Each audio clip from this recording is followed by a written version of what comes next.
Okay, it is Tuesday, October 19th, 2021. It is 7 p.m. We are at 566 Main Street in North Andover. I will call to order the meeting, a special meeting with respect to 242-1692, 1210 Osgood Street, North Andover, Mass. Amy, if you would Sure. begin the, do we want to, hold on, do we want to use our usual protocol for this meeting or and recite, or do we want to just get right to the meeting? Would you say, like, open it?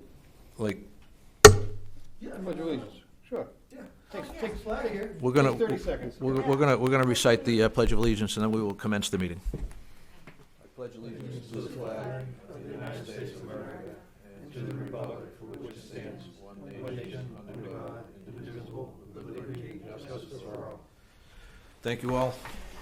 And Amy Maxner. Okay. So, call a special meeting to give focus time to 1210 Osgood on 2 points. One, a recent enforcement order that the Commission ratified and amended, issued on October 5th, and also the ongoing effort to amend the existing order of conditions to incorporate all of the enforcement orders, documents, efforts for the water treatment system. So I thought it best to tackle or at least discuss the enforcement order and the owner's response first, because I think other conditions or long-term conditions will come out of this as well that we should incorporate into the draft amended order. So the October 5th enforcement order called out pieces of reporting and information that the Conservation Department received regarding Ecotech's regular monitoring of the site. Their monitoring of the period of July 2021 provided reports of 5 areas of high pH discharge from various locations along the base of the retaining wall, stormwater outlet pipes, and some treatment system sumps. Reporting that the connection for the modem and the wireless system had some problems and were reconnected by August 11th, and then Ecotech's September 14th short-term reporting email reporting high pH discharge from a southerly pump, temporary system shutdown, and then a high pH discharge from the southwest corner of the residential building, Building B. Commission required that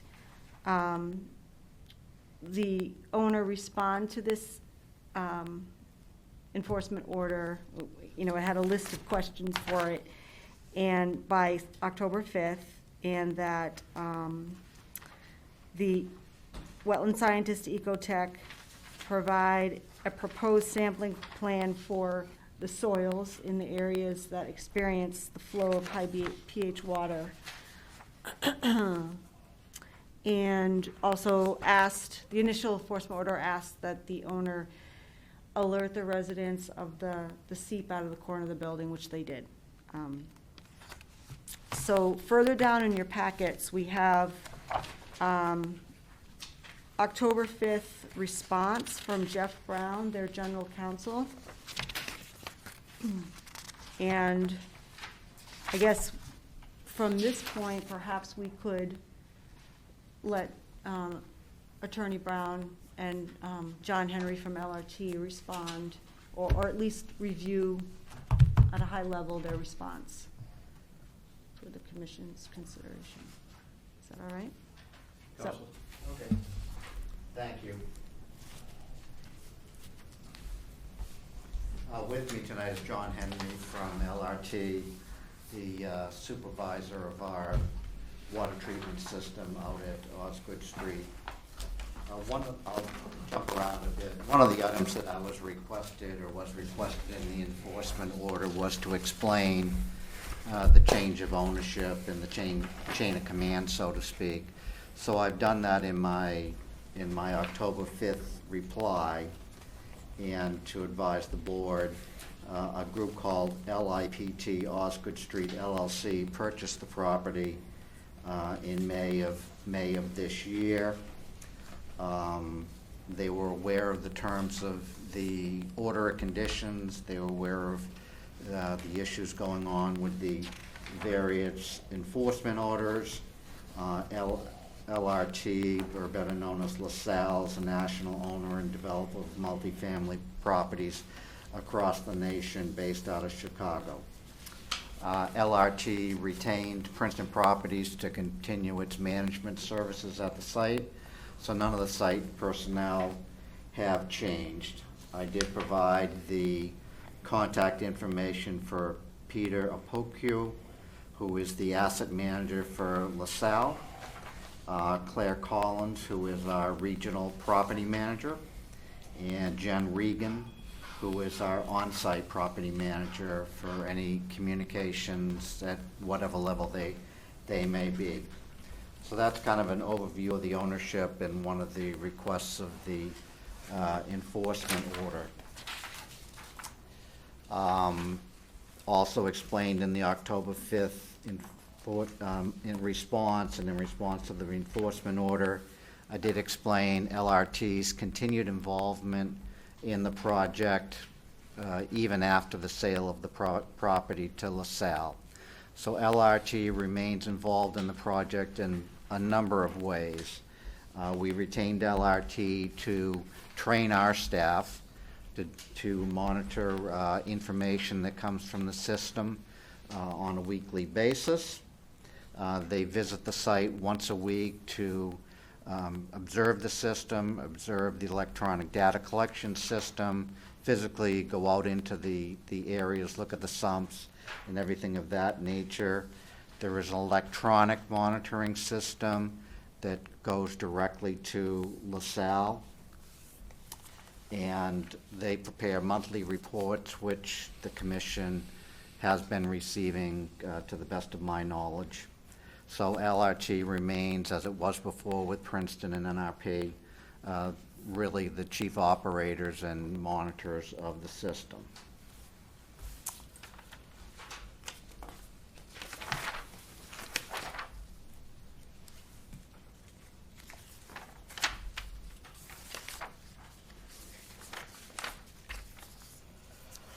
So I think one of the things I should want to talk about before we get into the issues in the enforcement order is, while there were some issues, and the commission is free to ask John about the system itself, this system has really performed top-notch to what it was intended to do. Since it began operation of the water treatment system in January 2020, the system has captured and treated 12.8 million gallons of groundwater. It's running at a efficiency of 99%, what they call an uptime, and it's my understanding DEP's regulations for uptime are 95%. They've produced regular data to the commission that I believe is showing a trend of the influent pH, which started in approximately 12.3. I think the average over the last 3 months is somewhere in the 9.5 to 10 range, with a couple low readings as low as 8.2. So I think all in all, for a year and a half's worth of operation, we've lowered that influent pH by almost 3 points, with over 12 million gallons of water treated. So while there were some glitches, I think it's to be noted the system is functioning properly. The turbidity, which is another thing that we measure in the system, has a maximum of 40 NTUs. If you look at the recent data, the turbidity for the system since approximately July is running in the single digits. And pH effluent, the water that is treated by the system and then discharge, is running consistently right around 7 with a permittable range. I think it's 6.7 to 8.2. So all in all, the system is functioning as it was designed. functioning quite well, and, but the enforcement order brought to our attention some issues, and we needed to gather our professionals to go over, one, what happened, and two, how can we correct it? And so my October 5th report goes into some detail on that. I don't know that we need all the time tonight to read through it in detail. The issues were primarily two incidents. There's a reference to an August 4th report from Ecotech, Paul McManus of Ecotech, and that August 4th report is relative to an incident on July 9th. It describes, I believe, 5 breakout areas or areas where water was discharging and not being picked up by the interceptors and passed through the water treatment system. Mr. McManus's report also notes that this was immediately following Tropical Storm Elsa, and in my the materials that I submitted some regional rain data that Mr. McManus had provided to me from the Lawrence Airport. So from July 1st to July 9th, when this event happened, we had over 6.5 inches of rain with a monthly total average of 30. So we exceeded tremendously what would be the normal rain volume for that date. So that was what really led up to the incident on July 9th. As John can probably explain in more technical detail if necessary, the water treatment system works in a fashion that the interceptor trench transports the collected groundwater up into a treatment system. It's mixed primarily in 2 mixing tanks with sulfuric acid. With the extraordinary amounts of rain, in essence, we burned through our acid tanks. We used up all the acid that we could in the attempts to treat the extraordinary amount of water that we were receiving from the rain. When that mixing tank started registering abnormal pHs, it automatically shut down the system as it's designed to do. So the system went down, and that's what was causing these 5 discharges into the areas, because they were overflowing the interceptor trenches because they weren't being pumped up into the water treatment system and treated. One of the failings here was that what would normally be an electronic signal to John and the LRT team was down because of some network modem disconnection.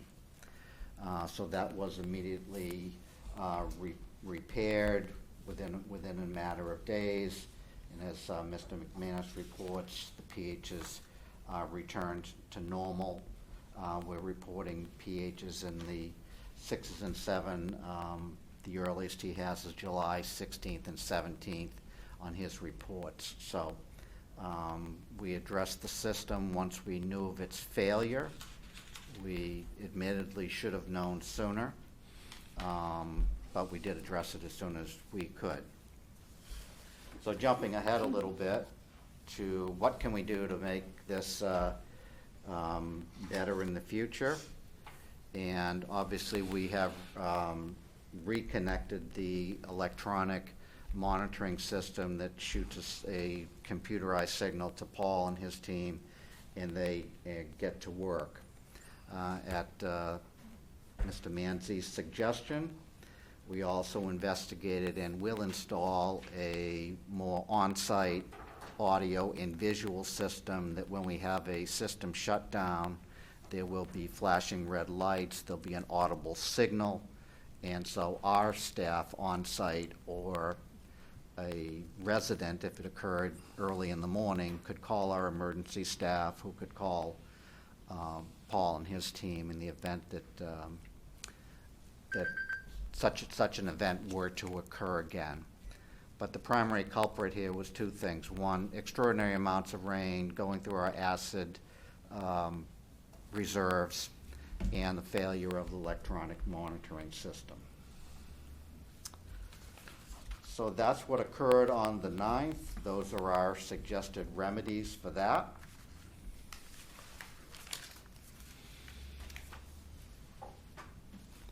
We had a similar event occur on September 14th, reported on September 14th by Mr. McManus, as noted in the enforcement order. And actually, while a report was generated and we did have an event in which there was some breakout, the event actually shows that the system worked the way the system was supposed to work. So what occurred on the 13th is Mr. McManus showed up, saw some minor discharge into the area, noticed the system was not operating.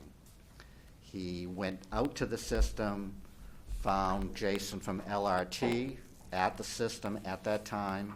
Jason had been signaled hours earlier about, again, a dissipation of the acid in the tanks, because the day before we had 0.62 inches of rain. And again, that overtaxed the acid influx into the system. It shut down as it should be. It signaled LRT. Jason from LRT was on site, had the system back up and operating within a couple of hours. And again, as Mr. McManus reports soon, there were pHs coming from the system just as they should be, right around 7. There was a second incident that Mr. McManus reported on the 13th. There was a water seep coming from the corner of Building B. And this had happened while we were going through the design process. And actually, this commission issued an order on January 4th, 2020, that this groundwater seep area be captured and treated. And in response to that order, we designed a French drain system that collects the water from this particular corner of Building B and transports it to a catch basin subsurface, and that's the design of the system. Again, there was 0.62 inches of rain the day before, and so the system, it was an extraordinary amount of rain that caused a little bit of this breakout or groundwater at the southwesterly corner of Building B.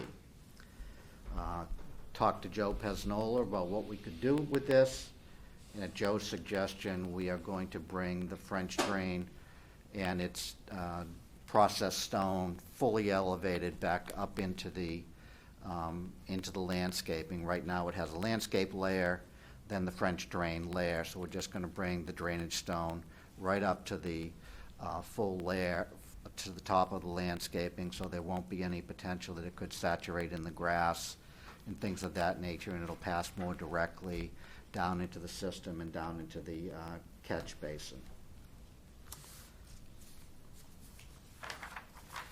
So with that, we came up with some additional recommendations.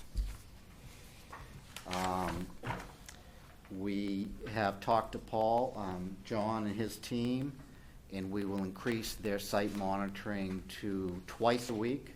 Right now, it's once a week. At every time the LRT team is there, they will top off the acid tanks. Currently, we have two 55-gallon drum acid tanks. Each serves one mixer, and there are 2 mixers in the treatment chain. And again, we're going to install the visual and audio alarms, and so that with the supplementation of the French drain, we believe will address the issues that arose that led to these incident reports by Mr. McManus. At the recent Conservation Commission, we appeared and we discussed preliminarily what our findings were at the time.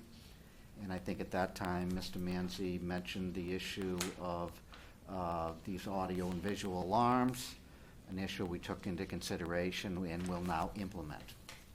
The other issue that Mr. Manzi asked was that we consider some type of soil sampling protocol. And we have been in touch with Paul McManus from Ecotech. Attached to my October 5th report is a proposal from Mr. McManus for a 3-month soil testing protocol that he will undertake. It will expand or stay the same or go longer depending upon what the sampling is, but right now it's designed at 3 months. I believe there are 8 sampling centers along these areas where there was some breakout of water, I think as the commission had requested. And so we will undertake that as well. Those reports will be submitted to the commission. So I believe that addresses everything. There were 2 other minor items in the enforcement order. One was a reference to an October 11th email from John Henry. It was really just an email to the commission advising them that the modem system for the network communication had been reinstalled. And the other item, as I said, was a request that when we had the breakout by the corner of Building B, that we send a notice to all the residents advising them that if they came in contact with any of the breakout water, untreated breakout water, that they avoided at all costs, animals included. So that notice was hand-delivered to every single door. There's a copy of it in my response. The enforcement order also asked that I please update the commission on the new contact people in the chain of command at the new ownership, and I believe I've briefed all that.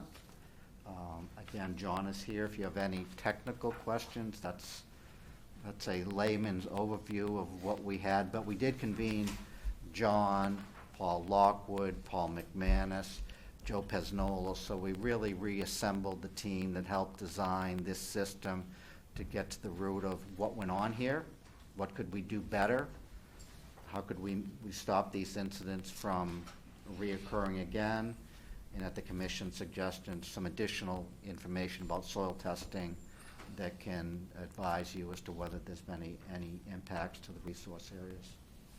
So if there's any other, if we have questions, John's here as well as myself. Okay, thank you. Amy, can I go to the commissioners at this time, or do you want to go from there? You and Michael. You want to hear from Mike in terms of his All right, let's hear from. response to the response? That's a good idea. Thank you, Michael Saboulos. Thank you. Council, thank you for your response. I thought was, I think the approach that is outlined is good and solid, and a good response to kind of the things that happen. The one couple of items I would suggest for consideration to the commission and to the operators is that I'm happy to hear, and I don't think I'd saw this before, that the LRT team will be refilling the acid tanks on a more regular basis. That's obviously the critical piece based on the evaluation hypothesis out there currently. I think one of the recommendations I would make for consideration is to understand what those storm events, precipitation rate, flow rates that kind of cause that taxing of the system to happen. It's going to take a while to figure out. Obviously, we had an unusual July, high precipitation, high flow rates, kind of a worst case system for a water treatment system that's not necessarily designed to accommodate such a flow rate. I think it would be good to understand what that event is that might push it, so to help with the preparedness, right? So you can say, we know we have this event coming up. Is it another tropical storm situation? So, okay, maybe we need an extra couple 55-gallon tanks out there just in case, so we're not getting calls at 3 in the morning that the system's down. I'm also curious if there is a situation where the system just becomes overwhelmed regardless of the acid situation depleting. Just strictly due, again, tropical storm situation that may occur that it's just too much water. And I think it's important for the commission to understand that a treatment system can't be designed for every situation that's out there. The one that has been submitted as operation, I think, is adequate for what it's being designed for, but there's going to be a situation. July may have been one of the situations where it just can't keep up. These, the nature of where we are, there's, plan for a 50-year storm event, a 100-year storm event. You get something greater than that, and then that becomes its own beast, if you will. That's where I think the monitoring on the back end, the things that Paul has proposed are great, because I think that's, if there's a situation where the system can't keep up, and again, acknowledging the trends are going in the correct direction, understanding the impacts to the resource area are important. So I think those two things in couple are the right direction, because there very well might be another situation where the system can't accommodate the rates that we're seeing just due to the nature of how things are proceeding in the environment, and then understand the impacts, which do seem to be being tracked well by Mr. McManus. And let me stop there. Is there any questions from the Commissioner? We'll go to Mr. Lynch. Yeah, thank you for both presentations. They were very informative and detailed, not necessarily in layman's terms, and you get a good handle on it. Mike, your summary was exactly some of the questions I was thinking of asking, that you've started to address. I just want to be clear on my understanding. The treatment system we're talking about and the acid mixing, that's strictly treating groundwater, no surface water, correct? Well, it's treating, as I'll let John explain it. As I understand it, it is treating some storm water that dissipates down through the ground through the rain stores. That Okay, and then moving through the rain stores. Yeah. So it's in a sense becoming recharged groundwater, if you will, right? Okay, so that's why I was trying to correlate high flows on a groundwater condition, even though the soil's saturated. It's not going to be super flashy unless you've got something like you just described. Right. So when that happens, though, the rainwater, assume it's not acid rain, if it were, it would probably be beneficial. Doesn't that provide some sort of dilution? If working its way through the system, it's not picking up leachate as it goes in a large capacity, is it? Yeah, that's a very good question. And to answer it, yes, it's more of a dilute water, but the problem is the flows are exceptionally high when that happens, because it's collecting all the storm drains within the parking lot. They collect the water, they discharge to the rain stores. The rain stores are basically upstream of the interceptor trench. Mm-hmm. So it tries to infiltrate as much water as it can, and eventually we see a lag between a heavy storm event and then we see the very large flows through our water treatment system, because it takes a little time for it to be collected, go into the ground, migrate to the interceptor trench where it's collected, and then all the pumps start ramping up really high. We start seeing the high acid use. So it's kind of a lead lag type of situation. And then All right. after the storm event, it may take 24, 48 hours for things to dissipate. So I understand all that. So if we had the ability to forecast, to watch a storm forecast or a weather forecast, and therefore anticipate and forecast what sort of response level is appropriate, let me ask you, if you knew a big storm was coming and you knew where that magic threshold was, what would you do? What would you do to be prepared and get out there and make sure that what we're concerned with gets addressed? I think there's a few things. Jeff already touched on this. One is we make sure all the acid tanks are topped off prior to the storm event. Two, we would make sure all our equipment is fully calibrated, because the more calibrated it is, we can dial things in as a storm. It can react quicker. The system can react quicker if things are on calibration. The third is the pumps and the recovery sumps within the interceptor trench themselves. We can test and make sure that each one of those is operating as it should. Several of the sumps have two pumps. They're kind of a lead lag there as well, meaning if the pump is running and it can't keep up, within a couple of minutes, the secondary pump will kick on just to try to expedite the flow. So again, just making sure that all those systems are in place. And those pumps are in the interceptor trench below the wall. Yeah, correct? exactly. There's Yeah. there's 4 recovery trenches. 2 of them have 2 pumps each, and the other 2 just have single. The ones that have the 2 pumps each are the lowest points in the trench, so that's the highest flow. That's why they have the redundant pumps. So again, we just make sure that those are operating, that the floats are as they should, the equipment's calibrated, the acid is topped off, and if need be, maybe we have some personnel there, right after the storm event for a few hours, just to make sure, we get over the hump. Okay, so I think I got a good handle on your response plan. It makes some sense. the forecasting tool is an easy enough thing to get your arms around and determine. But I think that the first line of failure, besides the chemical mixing and the measurement, I think the first line of failure is when the trench itself is overwhelmed, it overtops. So there is no alarm on that at all. It simply floats, you know. And when one pump's a little bit higher than the other, when the first pump can't keep up, the second one kicks in, and they're just on a flow system, but no telemetry, no alarm system. Nobody's giving anybody a signal that says, hey, we're about to be overwhelmed and we're gonna get an overflow. That is correct, and that's And part I think of that's something we need to wrestle with. That's part of the correction action that we recommend that we're gonna install. We're gonna put there'll be a sensor in the sump that if that sump is overwhelmed and it's about to overflow, it'll send an alarm. It'll put the light with maybe an audio tone on the building.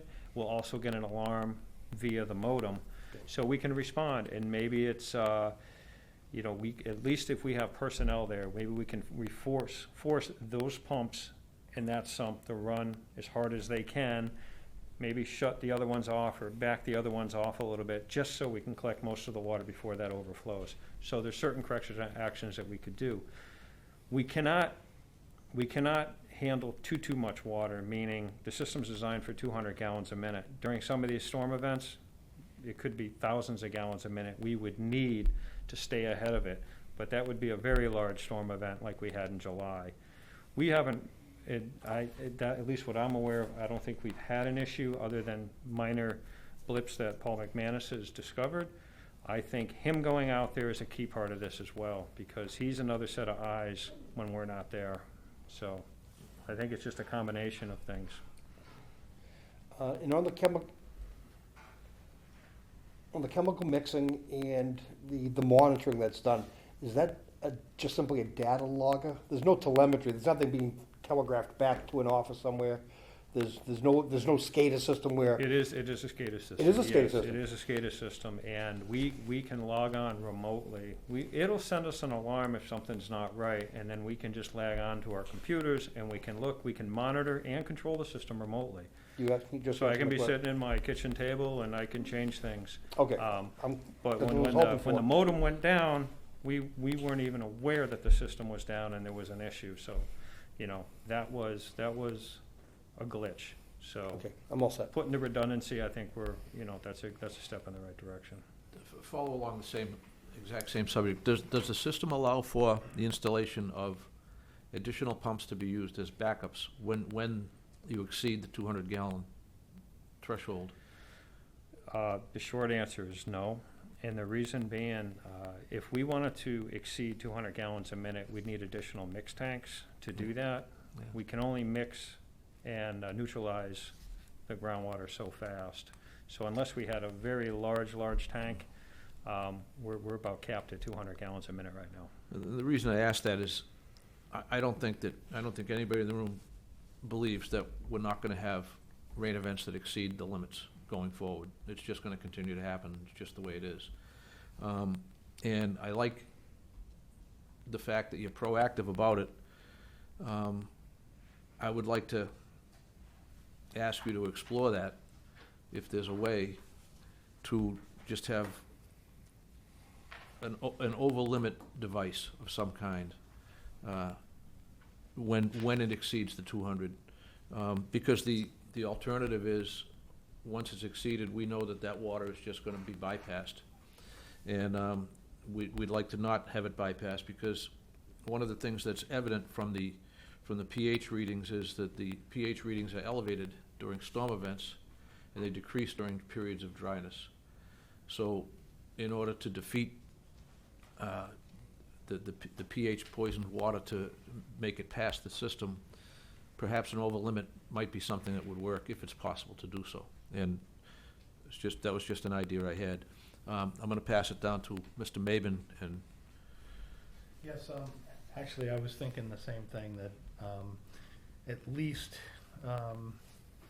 present some options on what would be reasonable considerations to increase that maximum capacity through the system above 200 gallons a minute. You'd mentioned John, larger tanks, mixing tanks, holding tanks. It sounds like you're already thinking about it. I think it's worth visiting that, because as Al stated, we're gonna have rain events that are probably going to exceed the capacity of the current system. Let's start thinking now about how to deal with that.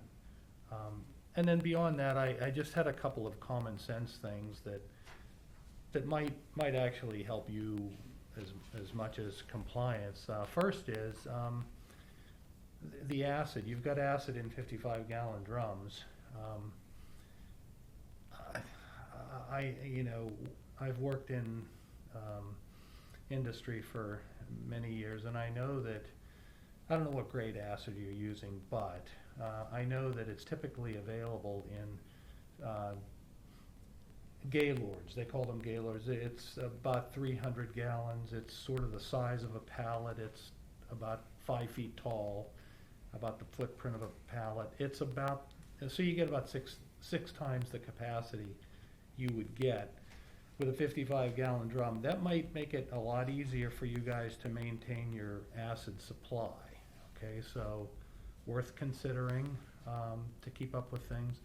And then the second thing, again, just a common sense recommendation. My phone, they recommend that I reboot it once a week, just to get the updates, just to clear all the glitches and bugs that might be accumulating in there. It might be a good idea to do a network check on your control system, where you could reboot it. You could do, and when you do reboot it, it usually does an analytical check of the entire system, making sure everything is what it should be, all the connections are valid, so that it would be more of a preventative thing to help avoid that modem going down, and we didn't know. We've got great capability. You can log in from your kitchen table, but when the modem's down, it doesn't help us too much. This could, maybe help us stay on top of that in a more preventative way. So, anyway, those are my suggestions. Well, John, thank you. What you're thinking and your recommendations or your advice, we have been talking about that. So, having a larger tank potentially for acid storage. And then as far as the checks and balances for the modem or the electronics, there's ways that we can have the SCADA system send out a report, if you will. It can either be a daily report, a weekly report. That way we just get it. It's an email, or it could be a text, but it just confirms that everything's working. So maybe a combination. Jeff and I, like you said, we were talking about the larger tank, whether it's something we would do. It would streamline things a bit, Yeah. especially in light of a large storm event. So I'm not surprised you're already considering those, because they're, like I said, they're pretty common sense approaches. So thank you. Right. Well, thank you. One of the issues, as you might remember, this used to be a larger system with the WellPoint system and all of that, and we were asked to move it into one of our storage garages. So part of the constraint is just physical space. But we'll work with Paul and with John and come up with the best we can. Do you think you need an additional structure to house everything that you need there? Well, if we wanted to increase the flow rate, we would need additional mixing tanks or one large mixing tank. We would need more room, and I think we're at a constraint right now. We're already taking one garage. I think the rest are already rented, if I'm not mistaken. So I think we'd be happy to help you accomplish that if you need us to help. If you need to add a structure or do something. okay, well, I think we should talk and. Yeah, I mean, obviously those structures are always in a sensitive area, so we've been pretty delicate about that area of the site. I recognize that you're trying and you're making the effort, so if we can help you make the effort, that would be good. Well, we will certainly look at if, I haven't checked with our property manager whether Joe Jones, rents out space number 5 and we can push him to another space, or it becomes available when he vacates. There's some site-based stuff that probably I can look into deeper. Okay, thank you. The one final thing, the seepage you talked about from Building C, I believe it was, the seep that B. goes, Building B, okay, I'm sorry. That goes to a French drain right now, and you're gonna make some modifications to that. What's the pH of that water typically? Is that high pH? I think Paul McManus had measured that, if I'm Yeah. not mistaken. Yeah, he had, It's higher than neutral, I know the,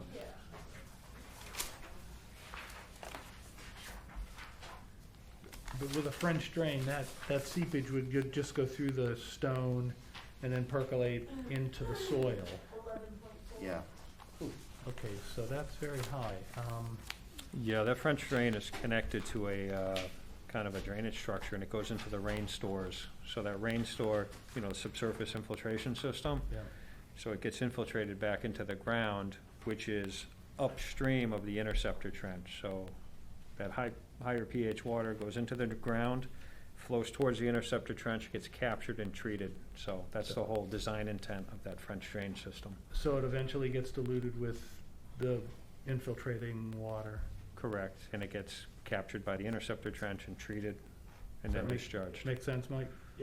And there's no hard pipe discharges from these infiltrators, correct? They're all just, or is there a high water level that there's an overflow?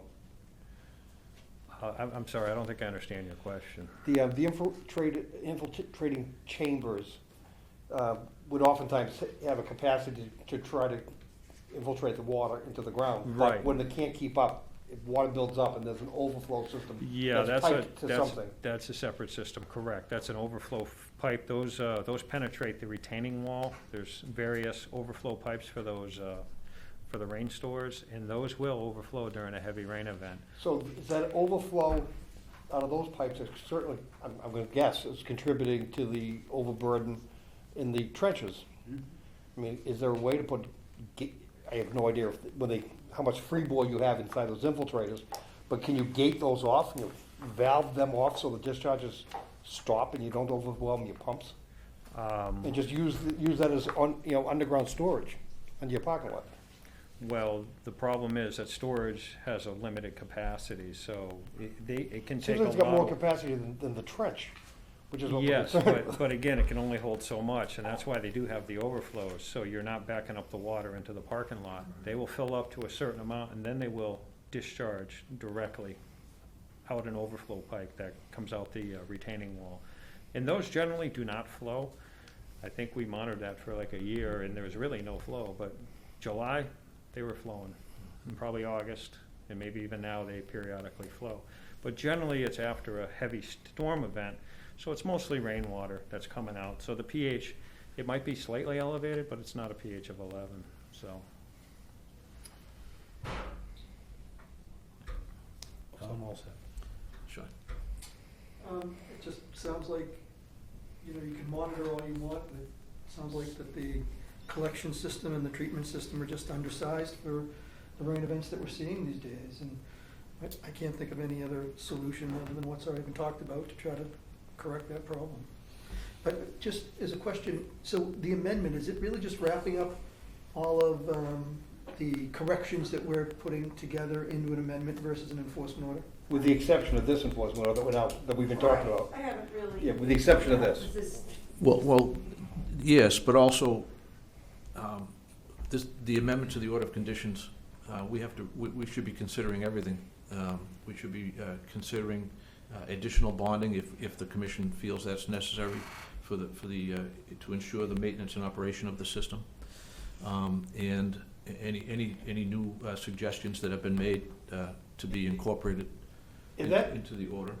And again, this is Sean's opportunity to have the floor, but I was thinking this from the very beginning, is that it seems like it's premature to dispense with the amendment, because this really ought to be incorporated into that amendment. Yes. And whatever comes out of that aggregation, as far as impacts to bonding and anything, should be just done in one fell swoop, rather than go through the effort of putting an amendment out and then amending the amendment in a future meeting. No, I wouldn't I wouldn't envision closing on the amendment until we get this current So, enforcement. I guess my concern, and I've And I'll be worked- honest with you, there's a lot of serious reading I've got to There's a lot of catch up on here. information here, and we've also received a lot of information from the applicants, which is, you know, what we wanted. But I guess going forward, what experience has taught me is, once we close and issue the order, basically, the conditions that require monitoring and that require action on your part are the conditions that are important. There might be a stack of conditions on there, and it really comes down to the nuts and bolts is maybe 4 or 5 conditions that are perpetual, no expiration date. And that's what I think, what I was hoping to gain for the order of conditions from this amendment was making it a surviving document, so that once it's closed and once you've gone on and perhaps even requested a certificate of compliance, there are going to be those conditions that survive, that operate the program there, so that we don't just go away, everybody goes away, and then the pH levels are still flowing away, you know. So that's what I was hoping to get from this, is just more, I hate to use the term more regulation, because I hate that, but, Beyond an O&M plan for this, well, or is that what you're looking for? an I O&M plan? think that a lot of this has to go into become part of the O&M plan, part of what we were all talking about.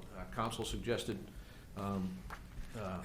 a local alarm system, you know, in addition to the modem. We're talking about exceeding the acid limits, and so a lot of those are going to become perpetual conditions. Perhaps they'll be part of the O&M, perhaps they'll be standing alongside the O&M, I don't know. One question I just want to ask real quick, I knew you recited on it in the beginning, in the transfer of ownership, was there an actual document attached to the transfer? Yes, Okay, so filed with the commission, correct. like an order of conditions type thing?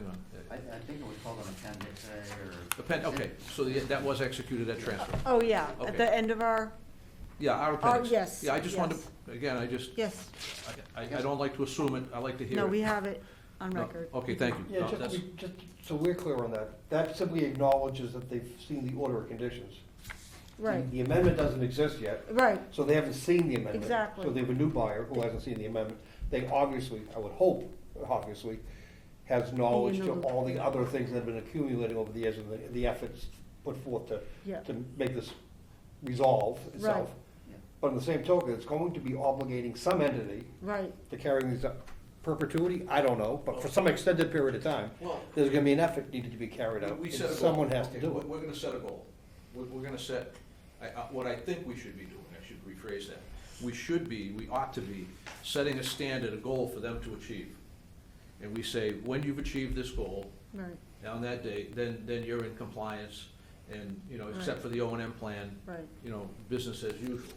And what we're all talking about is, you know, the intercepting of the water and the analysis of it, and the treatment and re-release of it. That seems to be the big ticket item here, I think. Agreed. So that's what I'm hoping, to find a way to put that language into that order as part of this amendment, right, so that it survives. It's a surviving, living document. I don't know how you do that. so Mike, Shall I just write it up? Okay. yeah, I mean, refresh our memory, there is the Because we all go away. long-term O&M does talk about conditions under which, the shutdown criteria, Yes, correct. right? Correct. Sandboard had developed a plan based on Right. input from the commission and myself to kind of list out what the program and process would be for shutting down the system. So there's an What we O&M. just Which we now- still- sorry, go ahead. But- Yeah, which we So have, I What guess- we now just discussed, does that change what you mapped out before?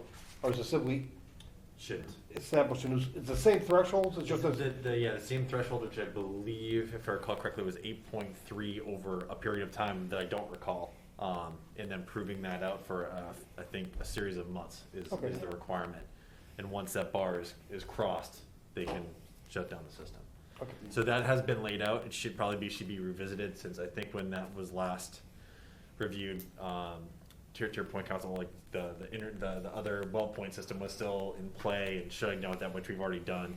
So it could be, the And next help me with version. that, that's the measurement of influent. That was, if you remember, there was a small well point system right behind the wall that Yep. was catching, and the proponent demonstrated that it wasn't significantly, really doing anything. And there was the option to turn it back on, but it was capturing so little volume with respect to the trench that it made no sense to turn on. It's kept in there in case it's ever needed, but, I would defer to LRT as to whether or not it would actually make a difference in any of this if turned back on. But to we cut have- to the end, there has been an agreed upon a standard set and a protocol for shutting down the system agreed to. That could be So amended that's, according to this. that's what I'm talking about. Yep. And that has to be, really clear, and it just can't go away. And we may have to make the distances or the time period longer to analyze the influent. Because we see there can be fluctuation based on conditions of flow. High flow versus low flow. Low flow has lower pH, high flow has higher pH. So that's something that, never say never, but this may be something that takes years and years and years to go away. Correct. So I want our document to address that, to cover that, so that, when all the seats have changed and there's different people here, and nobody knows what the process was for 1210, there's something that speaks to it. That's what I'm looking for. Yep, what I'll do is I'll review the last version, which was pre-COVID, I believe, and make some, based on the information that we have from these recent events, make some suggested additions for the commission's consideration that can then be provided to the proponents team for review, and then we can start that discourse, if that works for everybody. And Yeah, I guess- Yeah, but I also think it's time, and volume of water probably as well, right? I mean, you don't wanna have it be over 6 months and not have a drop of water in 6 months, and all of a sudden their No, numbers are great. when I hear months, I immediately say, no, Years, it's but I mean- it's gotta be years, not I months. think volume is, when you're thinking about what the criteria are gonna be, I think there's gotta be a minimum volume of water to fall in to justify shutting things down. So that's the kind of information I think we have to find a way to articulate into the order of conditions so that we can close the amendment and annex it, I think. I'm But there's looking- nothing outside of the handling of water, et cetera. There's no other modifications or changes in this amendment, correct? Well, I'm recommending, a dedicated, Let me rephrase it. Is the applicant seeking anything different outside of the things we're discussing in this amendment? I think the best description is, this amended order of conditions is capturing all the enforcement orders that took place over, Yep. I don't know, a year and a half or 2 years, and all the conditions that are either in the enforcement orders, or as Mr. Spoulos mentioned, the shutdown criteria proposed by Yep. Board Head. So that, it's a kind of cumulative document to be memorialized forever, Yep. forever. And nothing but that. Nothing but that. Okay. And- To answer Mr. Lynch's point, yes, there's been a change of ownership, and I am counsel for Princeton, but I was also retained by LaSalle Right? to So- represent them both in the enforcement order and the drafting of the amended order of conditions. So they are fully aware that there is going to be an amended order of conditions. They are fully aware of both the history of this water treatment plant, and I don't think they're under any disillusionment that, this is gonna It's gonna go end away in 2 anytime soon. years. They know it's a long-term operation. It's, from an aesthetic standpoint, now it's located in a building, so it's not disruptive to the operation of the site, and they understand that. Yep. So I guess the only other thing is, a dedicated, new bond for the treatment system. Yep. And per town council's recommendation, she suggested an assurity as well. So a combination of those two things. And I think with the October 5th response and the, increased presence of LRT, that's gonna change the costs of your services and the cost to, keep the system operating. So that will be a new number, and then the commission collectively with Mike's input and LRT's input, what does that number look like for the cash bond or the surety and or the combination? So you have somewhere in your notes, you have an amount estimated to operate the system for a year, Yes, and that number is? that was about 48,000. Where did that come from? That's from LRT in terms of their current, what it currently costs for them to do that, to do it now. So, like I said, it may change based on increased presence or what have you. So that's an annual cost as of today?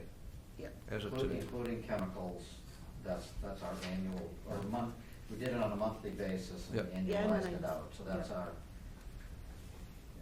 Pre-COVID, hasn't everything's gone up a little bit in cost?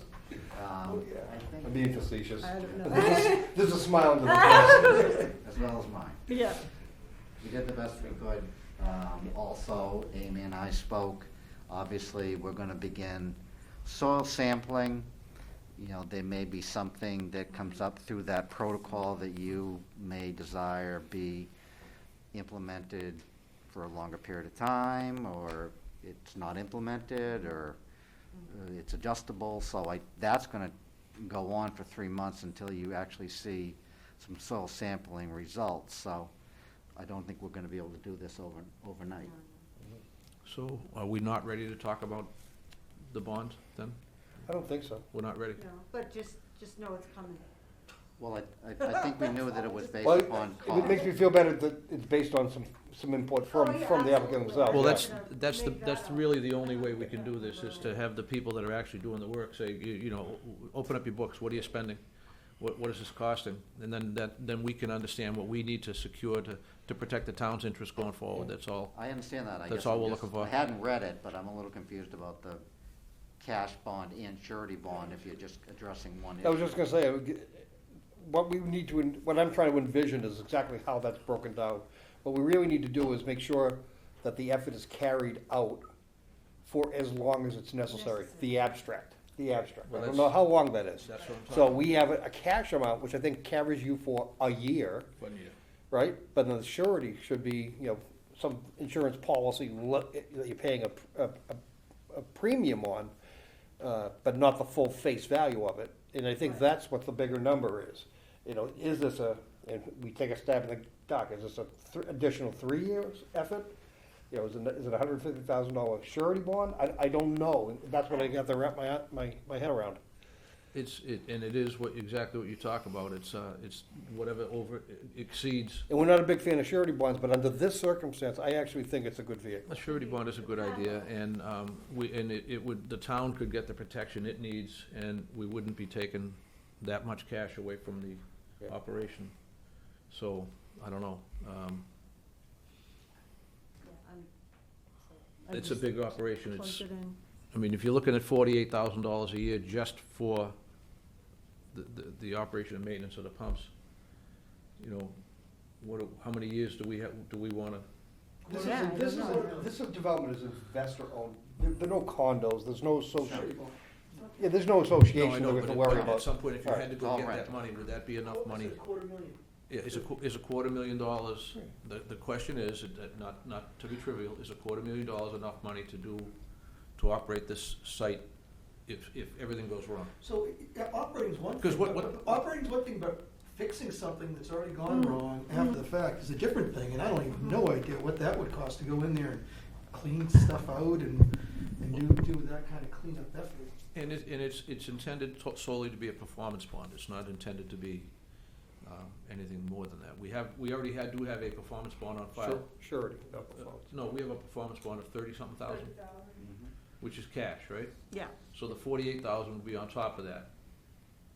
48 times how many ever years that you guys Times how many want. years, then plus surety. Right. Is anybody prepared to offer an opinion on it at this time?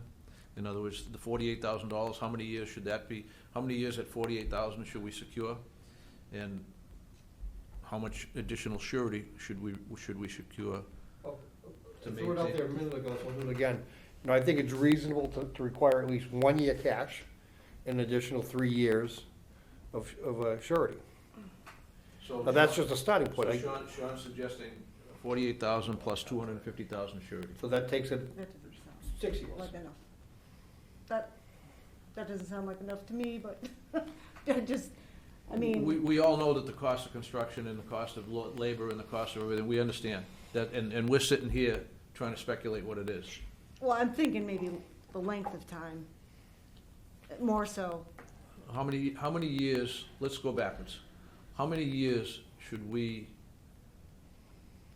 hope, reasonably ensure that we could operate it? That is a very difficult question, And it doesn't have to be answered, it doesn't have to be answered tonight. but my So let's say response. the system's been in place for 1 full year functioning, without, minor glitches here and there. We've seen some improvement, but we haven't seen anything even approaching decommissioning, It's on track. right? It's going So in the what, right direction. it's not linear. Correct. It's going to. Nor will it be, right. Right, so you can't extrapolate saying 1 year of performance gave us this pH and therefore we're looking at 6 more. You can't do that. No, it's not with something like pH, and we can talk about this. pH is one of those things that could trend, and then just drop and be done, or it could do a long sort of played out route where it takes a long time. I don't think that's possible to know at this point. With respect to the original question, the extent of time, and this is just my personal opinion, would be based on the entity that owns the property and your estimated time of, like, how long has that company been around? And I think the point of is it a condo association versus a large firm that's been around for a number of decades? My I mind think went there, I wasn't it's- even asking that question to me. Okay. What's their bonding capacity? Right. What are they But with capable of respect- getting, with how respect to, long? like, duration and how long and the likelihood of how long you might have to operate, I mean, that's kind of where my brain goes first, but I'd ask I know about that more the time. principle they're gonna be paying is gonna be a factor of all of those combined. But that's the litmus test. In most situations, if We did it we again. had to take it over, if we had to do it, Do you realize what you just did in the last meeting too? Litmus test is what you use to measure pH. so I'm happy to be, I'm, Seems like no pun was intended. there was no pun intended. But every time you do it, we look at each other and laugh. You guys know my educational history. I didn't, if I took chemistry, it was with a gun at my head. So, I mean, if we would have to take this over, it would mean that the owners, well, that's the of the idea of a people- performance bond, though. Yeah. That's why we take performance bonds, on the idea that everything goes wrong, and we have to step in. So all we've And- discussed and is when if we- something goes wrong and we step in, all we're going to do is continue to monitor until the money runs out, and we haven't fixed the damn thing. well, and that duration is. So we have to sounds buy like time. it's- So we're buying time. So how much money Yeah. do we need to buy time? How- Do we how need many 250,000? Do we need $1 million? What do we need to buy time? That's really the question. It's a legit question. 250. 250. On top of 48 cash? Yeah, call it 50. 1 year cash, 50 cash. So you're saying 50 cash and 250 surety Yeah. on top of it. And that's in addition to the 30 that's already in the bank. Okay, And I think you're gonna go to an insurance underwriter, and they're going to break denominations of portions like that. Okay. They're not gonna break it out to, $180,000. They'll break it up in even increments. all right. Do you want to leave that discussion at that point until we get a little more? I mean, let everybody chew on it. I still don't think that's enough, but my gut just tells me that's Well, we're not chewing enough. on it. All right, So so- no more I know, meeting. but So, I think it's. I'm gonna let's not- suggest let's not we hang not on vote on that 250. particular item tonight. Yeah. I'm gonna suggest we I don't know. vote on it. But We you just, think it's low, just so I hear you I right. do, I Yeah. really do. well, I'd like to, let's do some more research then. I'm not looking to reach in everyone's pocketbooks. I'm Amy, not trying to Amy, do that, but I just. what we always do when we do the bonds on little projects is we justify the cost by saying, okay, if we had to buy X amount of blueberry bushes and we had to hire a bulldozer for 3 days, then we base it on hard money operations and then we try to figure out what it is. So, I mean, we're never gonna really nail it, but we try to be close Okay. and we try to be reasonable, so you can, I think we're not gonna vote on it tonight, right? No, Nope. no, I no, tried no, to no, be no, close and no, I tried to be reasonable. no. Okay, Yeah. there it is. Do you wanna vote on it? I mean, No, no, No, no. no, no. Please. I serve at your Do not do pleasure. that. No, please. Counselor. As you consider it, just let me throw throw out this business idea. This is not a condo association where everyone contributes to it, so it's not a limited pooled money, and if someone doesn't pay, they don't.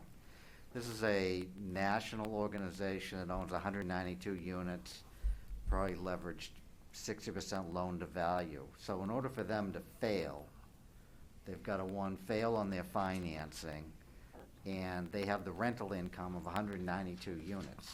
The practicality of that is Right. That's why very, we're very allowing limited. But there's a surety difference discussion between move forward. There's a difference between failing and selling to another entity that is established and they fail.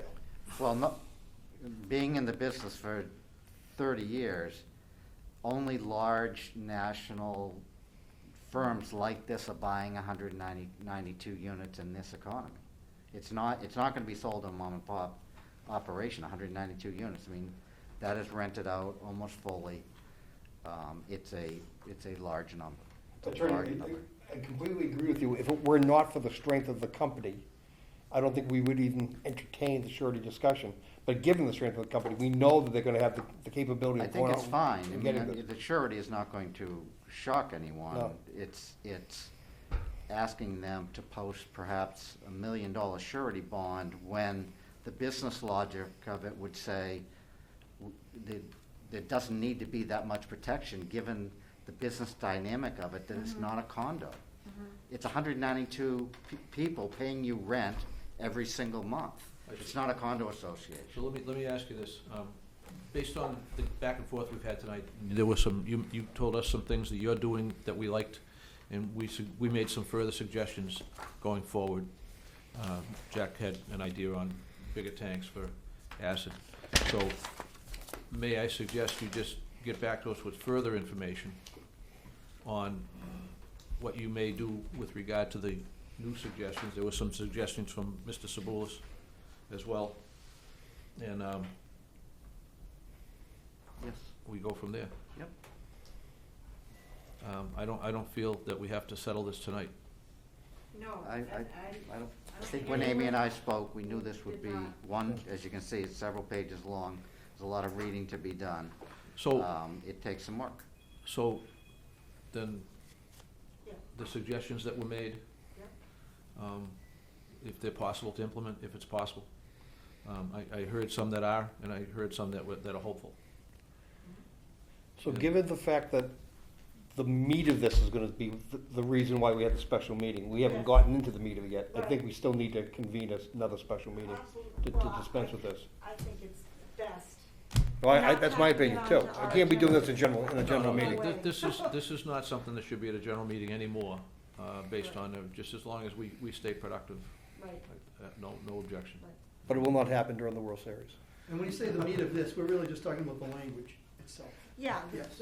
the new conditions that, The language and I guess I'm not doing a good job describing it, but what I No, hope, no, no, what I hope to be yeah, conditions that survive, that no matter what happens, you know. No, I saw her notes and drafts and comments, and there's a lot of stuff there. All right. So when you say the meat, I just wanted to make sure I understood that was the meat we're talking It is. We're not talking about hamburgers or anything. Okay, about. Not chicken, no, not chicken. not close enough? The Any- majority of it is Amy's recapturing the various meetings. So all the language you see at the beginning is really just a recapture of the enforcement orders. And then at the end, you're seeing what would be these long-term conditions that Chairman Manzi is referring to. So a lot of it is almost administrative. It's a lot of stuff, Yeah, but it's it is a lot. administrative in nature. So that's the goal, I guess, to get it right. But it all has to be consistent with some of those comments you've got in there. Is Right. this consistent with Right. 87, Yeah, et cetera, et yeah. cetera? So the consolidated document, all-inclusive document is easy enough to do, as difficult as it is.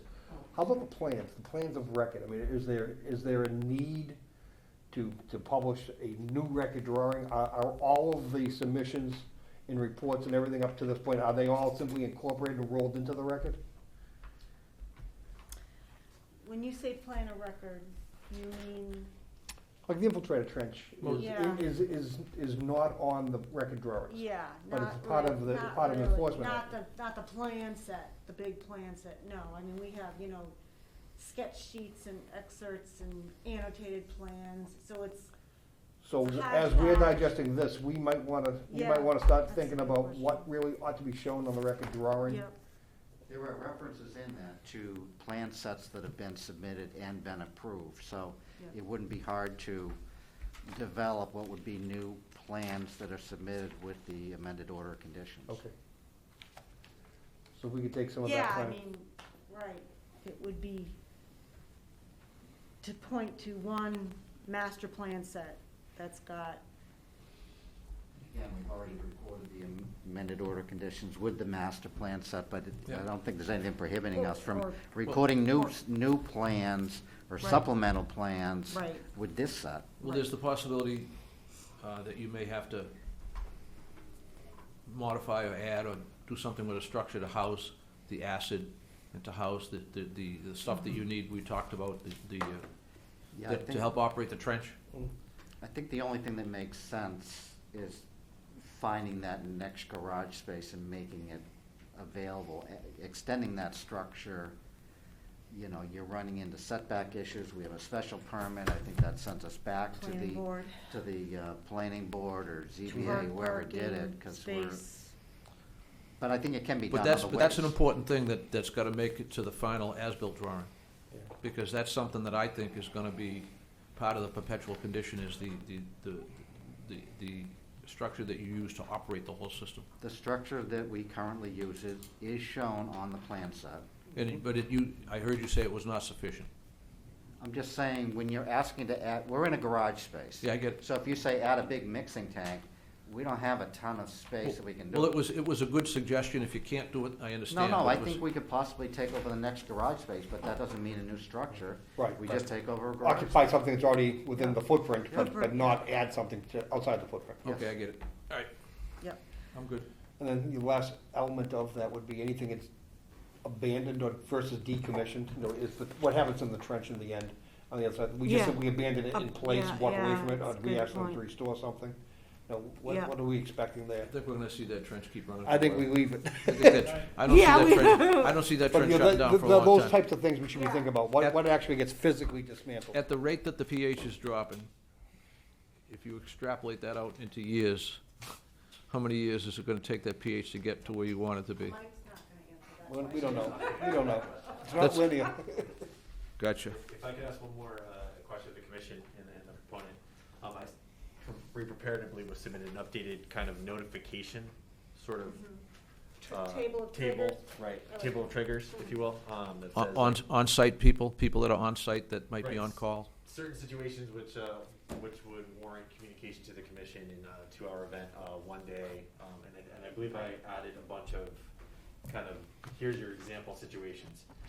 I guess I was just curious if the commission had any questions or the proponent had any questions. Is it comprehensive enough? Does it make sense? Or do we need something a little bit different? Are you working? I'm happy to provide all the names. I don't know what order you want to put them in, but I'm happy to provide the names. Oh, it's not named, it's more of it was a table of say, when Paul found originally in July that there was issues with the system backing up. There was a failure of communication. I hate to use the term failure because it's not accurate. It just wasn't clear from the information that was Right. out there that he needed to let the commission know that he found something. So there was a table in the Sanborn head report that, I worked on with them to say, if you encounter this situation, a failure of the water treatment system, you need to notify the commission within 2 hours. And then added an expanded kind of saying, here's examples of what that means and when you should do Yeah. that. Maybe not for tonight, certainly table, but if there's any comments or questions or places that can be expanded or clarified, please let me know. Yeah, and just so the The commission premise of that understands. is fine, it's absolutely perfect probably. What I don't know is the specifics of that. I mean, if you know what types of things are triggers, as long as you're working on, getting that information in a document, that's fine by Well, the me. reason I bring So, it up is for the. here it Yes, is. it's there in the enforcement order. For the Yeah, operation and maintenance it's right plan, here. it's one of those things that keeps the commission in the loop if something is going a little bit sideways. There it is. I'm embarrassed, Amy. Where's that? Is that in? It's in the, Or is the that What's first, on the the plan? it's the first enforcement order that I, The very first one? yes. It's in this one too, the October. It is. the I September didn't know if I 15th. carried that over. Yep. Okay, yep, okay. And just so the commission's aware, the site is fully staffed, not at 2 in the morning, but we're fully staffed with leasing agents and 3 maintenance crew till a reasonable time in the evening. So it's not as if someone isn't around there, and then as John has said, there's an electronic notification process that goes to LRT. So if there were an event on site, our clubhouse is right, it's probably the closest thing to the water treatment system. Okay. Thank you. Everybody good? Yeah, but, Excellent. Good. Go so ahead. are you done? Because I got one more thing to ask for. Go ahead. So we need a little more money to keep funding our friend here. So we've been going in $10,000 increments. So do you need that in the form of a motion, or do would. you need the applicant to? Well, you guys need to Because tell we, them, well, to give them. we established in the beginning the escrow account Yes, and it's still to there. pay the consultant. And now we need to replace So the it. escrow account needs to be replenished. Yeah, It's part of one of the enforcement orders. Yeah, Yeah. I was just gonna say, I don't think it needs to be a motion, I think you just need to Okay. simply ask for it. I just wanna. I think, that's my recollection too. We would, yeah, we wouldn't have had it closed-ended. it's not, it's so it open-ended, so the request is made. Understood. Thank you, Okay. Counsel. Great, thank you. So, And we're using the 53G account through the town. yes, Yes. yes, yep. So if there's no more discussion, figuring out how to continue or where to continue to? Well, what are the marching orders going forward? What are we So asking? we meeting next Wednesday? a Next week from tomorrow? Wednesday, and then. So why don't we continue to next Wednesday? Okay. At which point it'll be only to set a date certain for the next meeting. Give us a week to figure that, Okay, figure all that right. out. So Okay. town hall next Wednesday night is when this will be continued Yeah, to. And right. at that point, we're not gonna hear anything other than No, announce a no, new we meeting won't have date. anything ready, but you guys will be able to look at your schedules and see when a next special meeting, when these four guys and you can get together. We don't need to be there to continue it, right? Right. Right. Right, You're, right. you're away, are you away the week after?